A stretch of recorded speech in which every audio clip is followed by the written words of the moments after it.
So today I'm going to talk about our timer and in mode 15, which is the lockout mode. In the lockout mode, there's a cycle that counts down, and then there's a period after the cycle where the operator is locked out and can't initiate another cycle. So let's take a closer look at how that works. Okay, so we'll start a cycle in the usual way just by pressing the front button, and you can see the progress of the cycle is indicated by the green stack light. And it's going to count down, and notice too that the relay output is energized, so whatever you're controlling is now on. At the end of this countdown, the relay output is now off, and this yellow light only lasts for a short time. The customer wanted that. That's optional.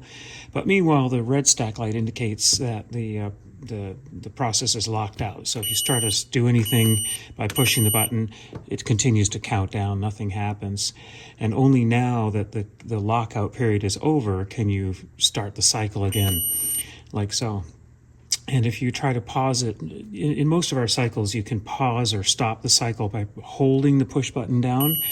But in this mode, it doesn't do that, and that's obvious because otherwise the operator could defeat the lockout. So that's the basic operation. But there are two inputs. That's using push button 1 to trigger the cycle.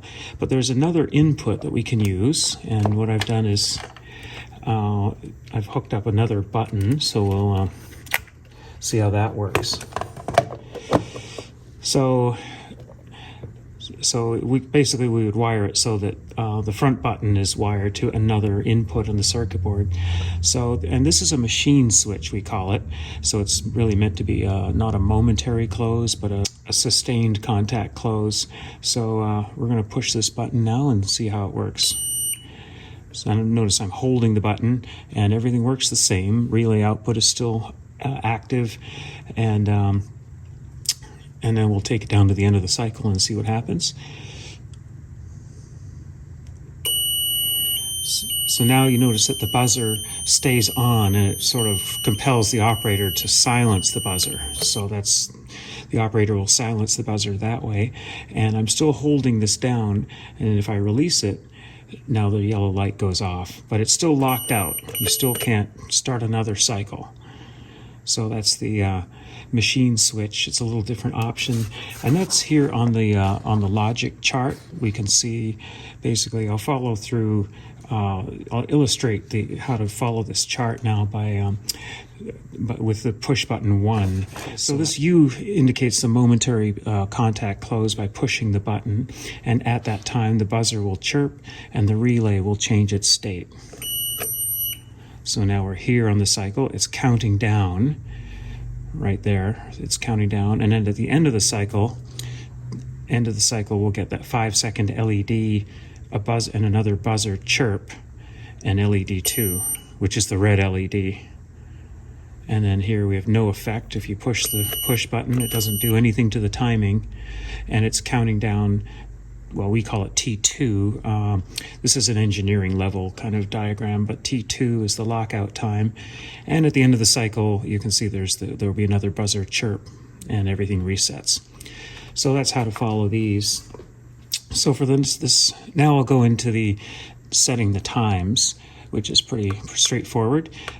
Basically, it's like a kitchen timer. You just press the side buttons to increment the time or decrement the time, or clear it to 0, like that. When it blinks, that means it's registered the time. So if we want, if we want some number of seconds, then it's a little different. We have to press and hold this, and now increment the time. And if you hold it, it just zips up quickly. So if we want to change the T2 or the lockout time, it's a little bit different. What we'd want to do then is press and hold this for 2 seconds or more, 1, 2, and it blinks. And now we can adjust T2. So we'll take it down to only 11 seconds. We release it, and then when it blinks, then it's registered the time like that. So now we'll have an 11-second lockout.